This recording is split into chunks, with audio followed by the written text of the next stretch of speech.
Hello, Pacho. Let's read the question. Which is not a criteria used for determining hotspots?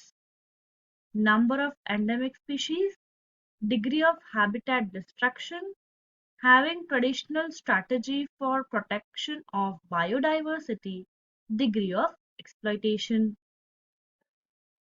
बच्चों question में पूछा गया है कि इनमें से ऑप्शन में से कौन सा ऐसा क्राइटेरिया है जो हॉटस्पॉट डिटरमाइन करने के लिए नहीं यूज होता। ओके, तो जो की कॉन्सेप्ट बनता है बच्चों that is about the hotspot. Okay, अभी बायोडाइवर्सिटी हॉटस्पॉट या फिर हॉटस्पॉट का मतलब क्या होता है? ऐसा रीजन, इसको हम बायोडाइवर्सिटी हॉटस्पॉट भी कह सकते हैं।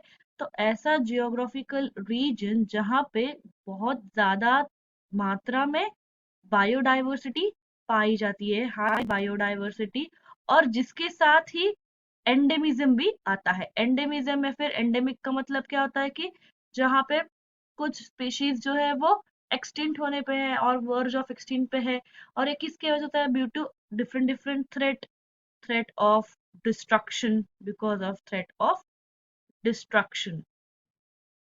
तो ऐसे कौन से रीजन है जिसके वजह से ये हॉटस्पॉट का जो रीजन है वो हम कोई क्राइटेरिया यूज नहीं करते to determine the hotspot reason?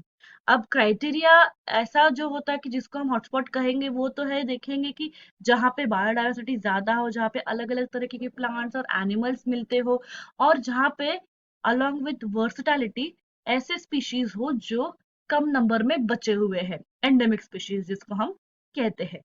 तो ऑप्शंस अगर आप देखेंगे, पहला था नंबर ऑफ एंडेमिक स्पीशीज, ये तो क्राइटेरिया है, और हमको जो क्राइटेरिया नहीं है, नॉट अ क्राइटेरिया, वो ढूंढना है, इसलिए इसको हम एलिमिनेट करते हैं।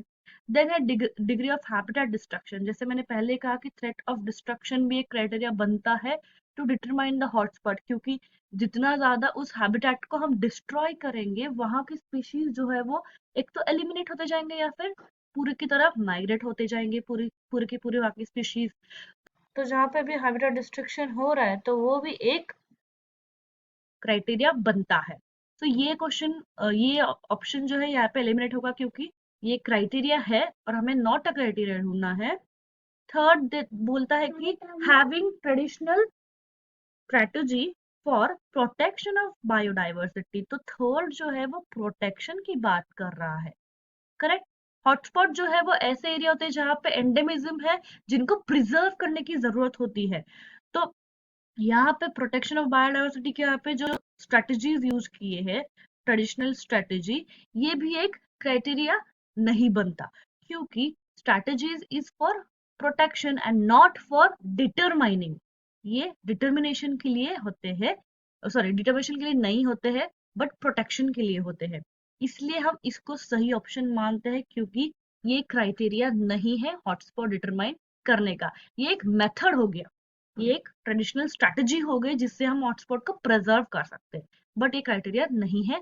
इसलिए ये ऑप्शन जो है वो इस क्वेश्चन का सही हो सकता है। और लास्ट में दिया है डिग्री ऑफ एक्सप्लॉइटेशन।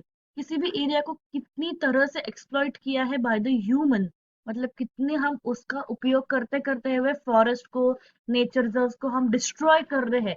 इससे भी पता चलता है कि वहां की स्पीशीज जो है वो कितने लेवल में प्रेजेंट है या नहीं है, एंडेमिक हो चुके हैं, वहां का हॉटस्पॉट एरिया पता चल जाता है डिग्री ऑफ एक्सप्लॉइटेशन पे। तो ये क्राइटेरिया होने की वजह से इसको हम एलिमिनेट करते हैं, बिकॉज हमको नॉट अ क्राइटेरिया ढूंढना था अगेन।